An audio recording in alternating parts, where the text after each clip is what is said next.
The 53rd episode of DYSG will be dedicated to the memory of the late great Sean Connery. Died at 90 years old. Gave us classic James Bond films. He gave us The Rock, Hunt for Red October, The Untouchables, Zardoz, and he was also in Indiana Jones and The Last Crusade. Thank you so much, Scotland Yard forever. Sean Connery, you will be missed. So November celebrates a lot of things. Whether it be No Shave November, it's the testicular cancer research awareness. Then you have NaNoWriMo, which is the National November Writers Month for independent writers and freelance writers. Diabetes Awareness Month, Child Safety Month.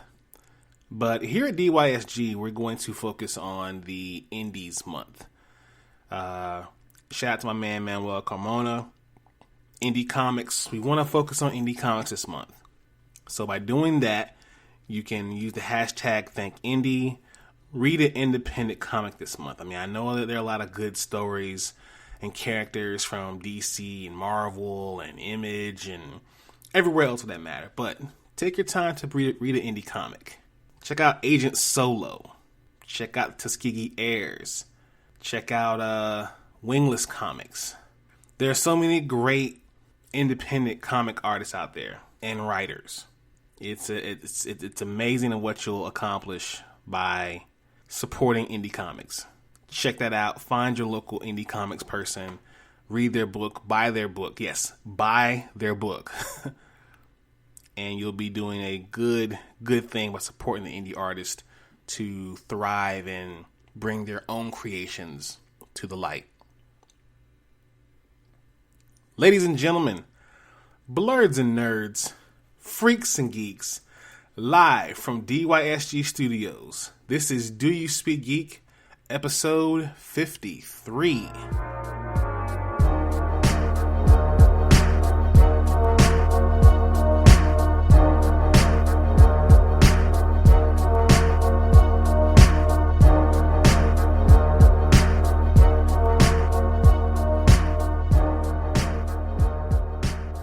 Welcome once again, everyone. This is your boy Nix. This is Do You Speak Geek, episode 53. What's going on? How y'all feeling out there today?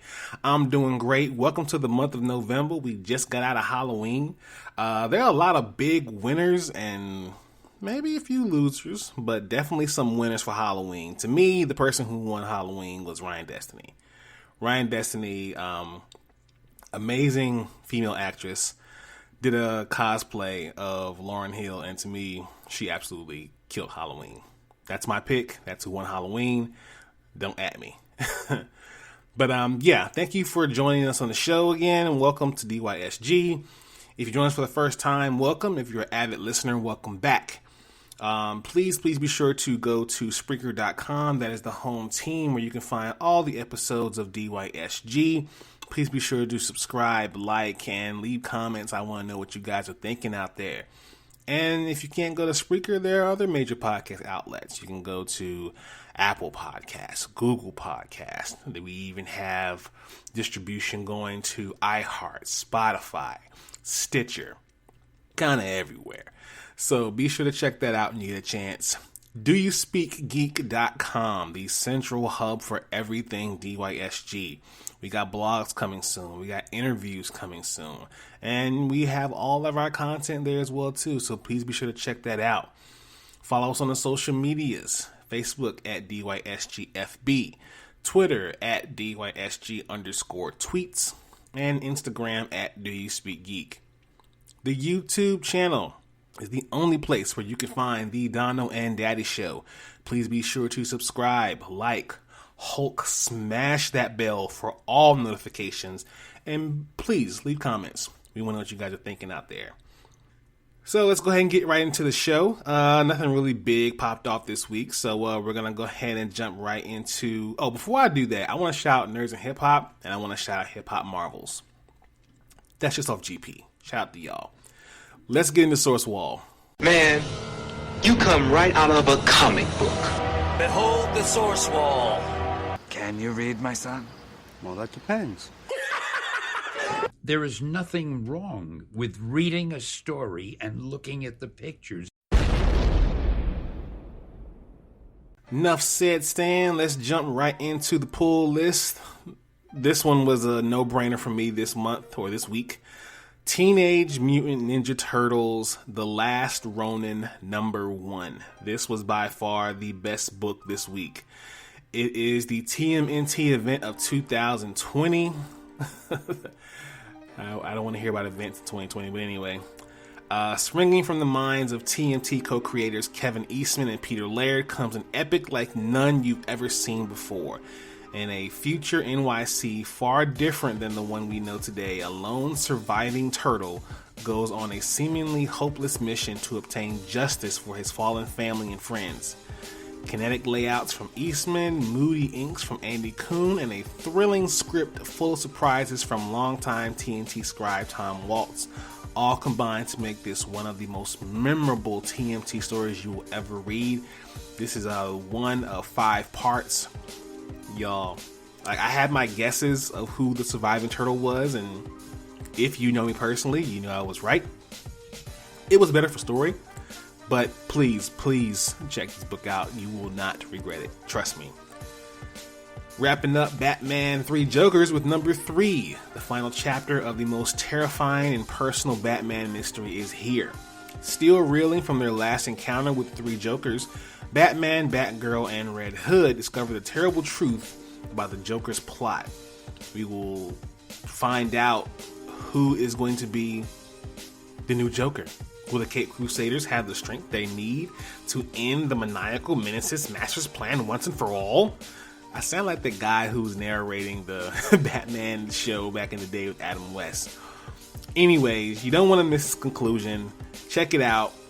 To me, a little underwhelming, but that's just how I feel about it. But please check this out if you get a chance to. Finish up 3 Jokers #3. Awesome story. X of Swords Stasis #1. A ritual, a parliament, a game begins. They don't really give you much to kind of wonder about there, but X of Swords is a pretty good book from what I've seen so far, and we'll see what happens with that one. Check that one out when you get a chance. And finally, we have Spawn 311. Spawn raises some of the dead as he storms a palace that has been hiding the secrets of a hidden society whose members can combine to become more powerful than any Spawn throughout time, led by their new king, the Omega Spawn. Pretty heavy stuff in this book here. Also, if you get the chance, please grab that variant cover paying tribute to Chadwick Boseman. If you can get your hands on that, do that, please.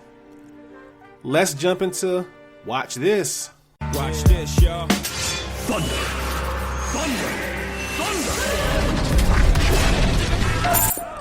Lannister always pays his debts. Whoa, dude. I am the villain of the story. Okay, with Watch This news, this past Monday was a Red Monday for DC Comics. Starting with the Red Hood, DC Universe's Titan show, or should we say HBO Max's Titan show, revealed a look for the Red Hood in the upcoming season. The official Twitter account show posted a tease telling fans to look out for more details, and they even posted an image of the Red Hood of what it will look like him in costume. Kieran Walters is kitted out in full gear, helmet, and much more, and a menacing aura that the one who was going to be Jason Todd Robin will now turn into the Red Hood. As things have progressed on Titans, it's clear that there would be some sort of Red Hood turn for Walters, but now we see just what the outfit's going to look like. More fans guess that Dick Grayson would end up in a more adult form in Season 2 with Nightwing, so now we'll see what happens here now. And with that, you know, Jason Todd is now Red Hood, no longer Robin. Is there another Robin waiting in the wings? Are we going to see Tim Drake? I really hope so. He talked previously, Walters, about becoming Red Hood during a conversation where he said that I wasn't too crazy into the comics.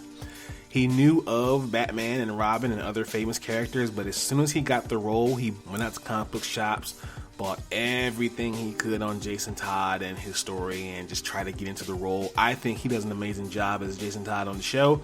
What do you guys think? Sound off in the comments. Let me know. Batwoman. Amazing suit. CW and Warner Brothers have released a pair of images for the represent title of Javicia Leslie as Batwoman in a new costume. Her design looks amazing. All that hair, all that black girl magic, it is amazing. The new costume is designed by Maya Manny, featuring shorter boots, more red primarily in the foam covers and the gauntlets and the gloves, and the hair. Oh, the hair. We'll move on. But yeah, please be sure to check these images out. Awesome stuff coming from DC as usual. Speaking of DC and the CW has set delayed premiere dates for The Flash, Superman and Lois, Riverdale, Charmed, Batwoman, and more. The network released on Thursday their January-February premiere dates for a dozen delayed returning favorite shows. Going as we follow here, January 8th, which is on a Friday, you've got Whose Line Is It Anyway and Penn and Teller at 8 and 9. Tuesday, January 12th, 2 Sentence Horror Stories, a 1-hour season premiere, and Trickster, a series premiere of that one. Now on the 17th of January, on a Sunday, we had the season premiere of Batwoman. Monday, January 18th, we have the season premiere of All American. I'm really waiting for that show. January 20th, we have Riverdale and Nancy Drew back in their spots with the season premieres. January 21st, we have the new series Walker coming soon. That's being headed by Jared Padalecki. And then Legacies with their season premiere. January 24th, we have Charmed. Moving forward into February 8th, we have Black Lightning with their season premiere. And February 23rd, we have The Flash and Superman and Lois premiering on that night. I'm looking forward to the shows. It's gonna bring some sense of normalcy back to me with these shows coming back online, and I can't wait to watch them. It's gonna, kind of remind me that, life is still moving on, and I got my superhero shows back. So yeah, can't wait to see these shows. I hope Superman and Lois doesn't disappoint. I'm gonna watch this Walker show with Jared Padalecki on Thursday and see what happens with that one. And hopefully we get some closure with this Flash season. So we'll see what happens on that one. Please be sure to check those out, and we'll discuss them here on DYSG. And finally, we have the review of The Mandalorian Season 2. Oh my God.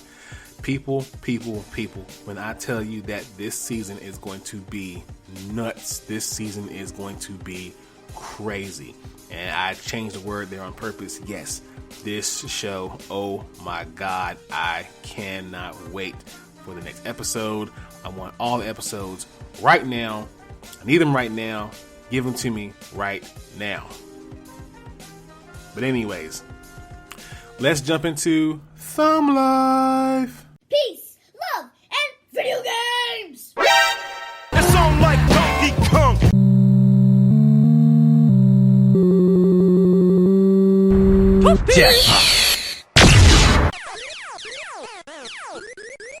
Batman is playing Galaga.